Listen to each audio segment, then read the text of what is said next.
Hi, I'm Jiro, your hero, and today I will share with you why critical illness coverage is important. Alam mo ba, 3 out of 5 Filipinos will face a major illness in their lifetime. But the sad truth is, hindi lahat ready. Pati savings mo, pati income mo, at ang future ng family mo. Critical illness and medical bills can reach up to hundreds of thousands and even millions pa. Kaya kahit may HMO ka, most likely kulang pa rin. And that is what critical illness benefit will help you.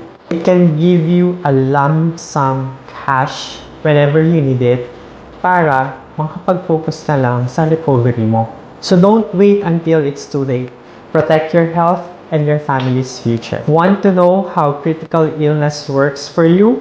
Scan the QR code or book an appointment with me now.